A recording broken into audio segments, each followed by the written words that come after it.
instant success, struggles? Kind of lead me through, your real estate career up till, today. Yeah. Um, I feel like I mean, not instant success, but I feel like I had a pretty short trajectory of getting my business up and running. There's the first 6 months were definitely, not crazy. But I closed my first deal, I think within maybe 2 months. Wow. Um, my first full year, I was already making more than I had previously at any of my jobs. So I mean, I really feel like my network, just from being in Columbus for so long, um, and my marketing background allowed me to really kind of accelerate pretty quickly. Were Um, you which um were you always on your own when you got in, or were you on a no, I team? was What did you I was focus on on? Yeah, I was on a team, which I definitely recommend for anyone who is getting into the real estate game. I don't even understand how people can be realtors without being on a team. You don't know, you get your license, you don't know how to unlock a door, you don't know how to log into the MLS to see listing. I mean, you don't know anything. You don't know where the documents are that you have to fill out. You don't know how to fill them out. I Yeah. mean, you don't know how to talk to clients. You know literally nothing. So, I mean, the most important thing you can do is align yourself with a mentor and a team that can support you. It also can be very, I mean, camaraderie is important. Like I said, when I was doing my consulting business, one of the things I hated was that I was just very on my own. Yeah. And if you get into real estate and you don't have a team, especially if you come from a background where you worked in a company and you kind of had that camaraderie, it can be really difficult. So yeah, I was on a team for I think about 2 years, and Okay. then went off on my own. And I think within maybe 6 months of going off on my own, I hired my first agent. To Um, start building your team. mhm, Okay. which there have been other agents that have come and went, Sure. and it's actually just me and that one agent that I first hired, which is Yeah. right where I want to be at the moment.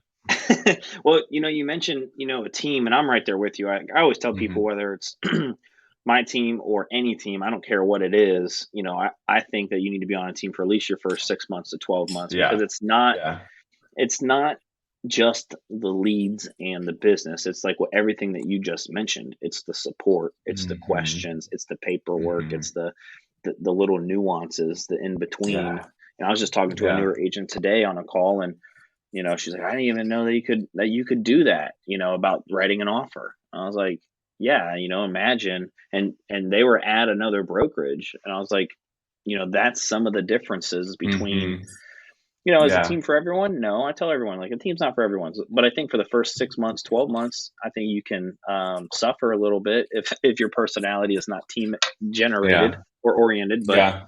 I'm right there with you. So you're there for 2 years, got business up and running fairly quickly as far as income goes. Hmm, How did you focus on building your business? Was it hmm, all SOI in the beginning? Was it leads because you were on a team, or how did you go hmm. about kind of building that clientele? Yeah.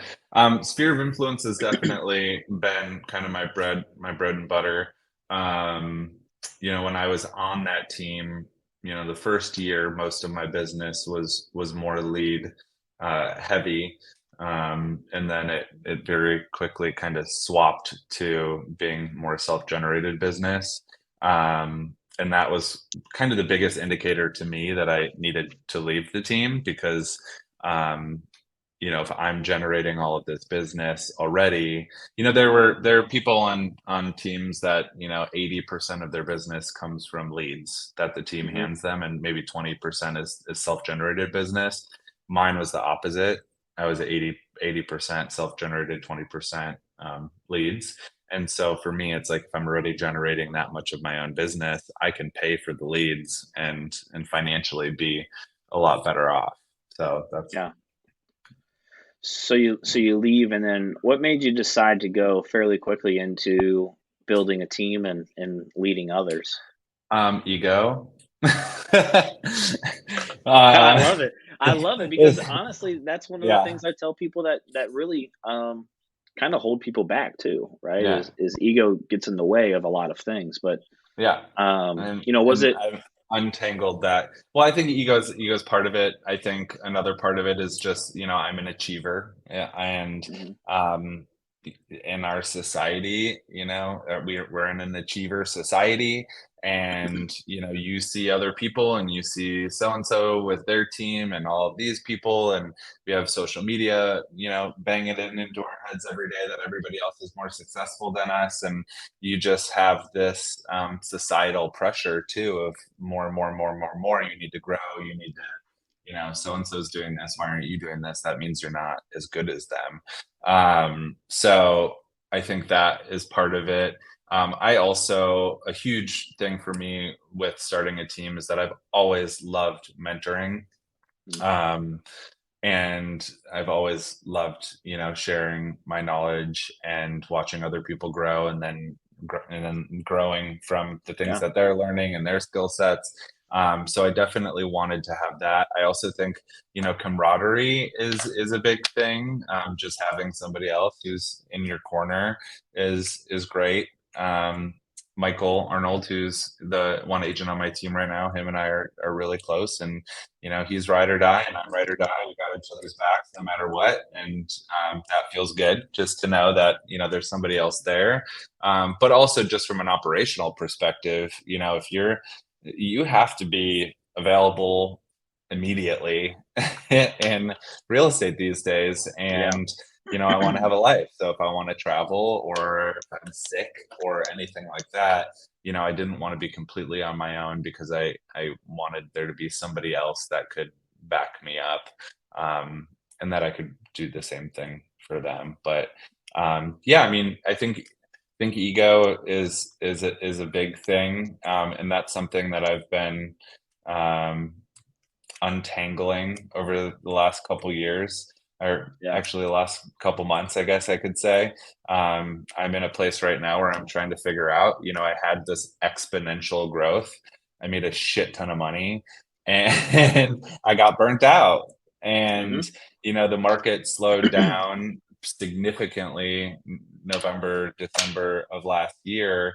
And I kind of, I slowed down too. And I know that a lot of people will be like, in those moments you have is when you really got to push. And I did. I mean, I did my job. Like Yeah. I Yeah. represented Yeah. my clients well. Like, it wasn't just dropping the ball, but I needed a little time to rest after 2020, 2021. First half of Yep. 2022. Um, and now I'm in this position where it's like business is still great, but I'm tracking, and I think a lot of agents are tracking to do a lot less than they did last year. Um, Yep. and it is an interesting, I think a lot of people in real estate, at least people who are successful in real estate, have pretty big egos. um, and so there's definitely this like mental turmoil where it's like, okay, if I'm not producing, if I'm not doing more, I'm a Yeah. piece of shit. Yeah. Like, or I'm failing, or I'm not doing good enough. And so, Right. I'm in this place right now. I mean, my life in general has been a very transformative over the last year or so, but part of that is my business. And I'm trying to figure out right now, like, I could, if I wanted to, I could make a couple $1 million a year, but is it worth it? um Yeah. Yeah. so I mean, to me, it's always for me personally, it was always the lifestyle. Like, mhm, what's the lifestyle that I wanted to live, in that point of time. mhm, And that dictated whether, how crazy, I wanted the business to be. mhm, Um, because, like when you were kind of going through the exercise of deciding real estate, right? It met a lot of the mhm, check boxes. And I think a lot of people get into this business for one of three things. It's either they want to make more money, they want more freedom, or they want more flexibility within their schedule or within their day. mhm, And in real estate, money is usually that driver, right? Of like, no, I want to make more. Well, then you typically lose the freedom and the flexibility, right? Mhm. The freedom to do what you want when you want, or the flexibility within the day. You can have all three in this business, Mhm. but you're probably not having all three just by yourself, or even Yep. really a small, even really a small team, right? Um, to truly be able to step out, and that's where talking to agents about having a job versus running a business, you want to get to the point where your business can run without you, right? Mhm. And you can take the week off, to go on a trip, or a month Mhm. off, to really go on that trip. And I think that's the hardest thing because, like you said, I mean, ego is the one thing, right? It's like I talk to agents all the time. You don't have to be at every single showing. I promise you, your clients are going to be okay. I promise you, they're still going to Mhm. love you, and they're going to come back to you if you have someone else on your team doing some of those showings for you, right? It's just all how you set it up and go about it. So, Yeah, but it's setting expectations too, because I yeah, definitely feel like I have to be the one, but if yeah, you set it up in the beginning, like, "Hey, I'm I'm your agent, but I have this team, and it might be me, it might be somebody else," then when yeah. it's somebody else, you've already set that expectation. 100%. But you're right, like seeing everything on social media, or oh, this team's, going out selling 400 homes, or even, there's teams out there that sell 1,000, 1,500, 2,000 homes a year, and it's like, damn, Mhm. I want to get there. But what my Do coach you always though? tells I me, don't know, well, so what my coach always tells why me do you is, wanna get there? people always think that going bigger is going to solve for the problems that they currently have. The Mhm. problem is every time you increase your business and you go bigger, new problems are going to, be created. So he's like, the question to ask yourself is, what problems do you want to deal with? Mhm. Because a solo agent has their own set of problems. A team leader, a small team leader has their own set of problems. A big team leader has their own set of problems. And being a broker, like when people talk about getting their broker's license, right? Like, Yeah. okay, that sounds like the next step, but what do you really want to take on all of those Mhm. problems and responsibilities? Mhm.